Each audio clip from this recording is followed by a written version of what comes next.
안녕하세요. 2025년 7월 1일자로 공무원 징계령이 개정되었습니다. 이제 조사, 수사자료 요청, 징계 부과금 관리, 징계 의결서 경정 기준이 확실히 바뀌었는데요. 이번 변화가 단순히 징계 처분에만 영향을 주는 게 아니라 소청심사에서의 대응 전략에도 큰 변화를 가져오고 있습니다. 오늘 영상에서는 개정된 징계령의 핵심 내용이 소청심사에 어떤 영향을 주는지에 대해서 살펴보고 실무에서는 어떻게 대응을 해야 하는지까지 정리해서 말씀드리겠습니다. 자, 개정된 공무원 징계령의 핵심 포인트를 먼저 설명해 보겠습니다. 첫 번째, 조사, 수사 자료 요청의 법적 근거가 명확해졌습니다.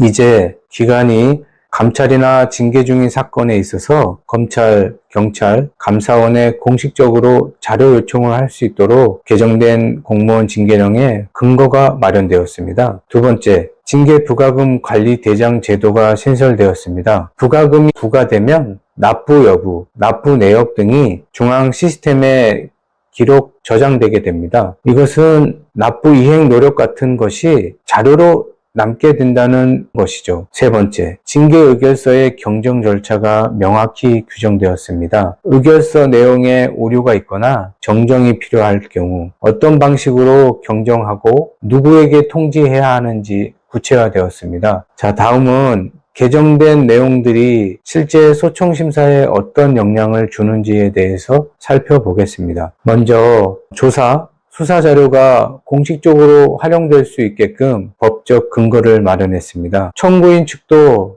같은 자료를 요구하거나 비교 분석할 수 있는 근거가 생겼다라는 것이죠. 예전에는 기관이 자료를 안 내도 어떻게 문제 삼기가 어려웠는데요. 이제는 자료 없이 징계를 한 거다라고 강하게 지적할 수 있게 된 거죠. 두 번째, 징계금 부과금 관련된 이행 의지나 분할 납부 협의 같은 것도 감경 사유로 구체적으로 증명할 수 있는 자료가 생겼습니다. 이전보다 훨씬 설득력 있게 감경을 주장할 수 있는 여지가 생긴 것이죠. 세 번째, 징계 의결서 내용 중에 기재 오류나 판단 미비 이런 경우가 있을 경우 공식적인 경정 절차를 활용해서 재검토 요구할 수 있게끔 제도적 근거가 마련되었습니다. 실수로 인한 불이익을 줄일 수 있는 가능성이 열린 거죠. 계속해서 개정된 내용에 부합하는 소청심사 대응 전략에 대해서 소개해 드리겠습니다. 첫 번째, 기관이 조사 자료를 제대로 요청했는지에 대해서 꼭 확인해 볼 필요가 있습니다. 청구인도 자료를 직접 요청하거나 왜 기관은 이걸 요청하지 않았지? 이런 생각을 하고 이것을 쟁점으로 제기할 수 있다는 것이죠. 두 번째, 징계 부과금 관련 자료를 체계적으로 준비하세요. 납부 의사, 분할 납부 협의 내역, 실제 납부 기록 등을 첨부하면 징계 처분 이후에도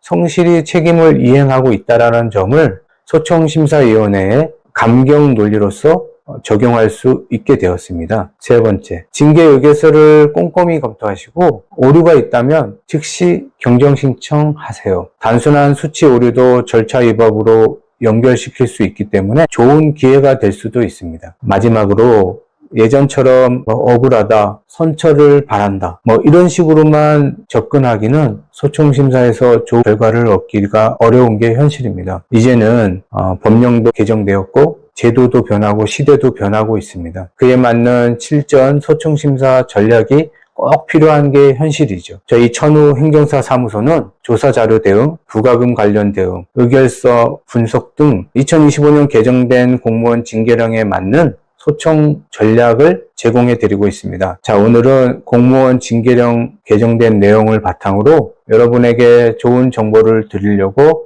영상을 찍게 되었습니다. 앞으로도 전문 행정사로서 여러분에게 다가가기를 원합니다. 혼자 고민하시지 말고 저에게 연락 주시면 해결책을 찾아가는 그 길에 저도 같이 동행하도록 하겠습니다. 감사합니다.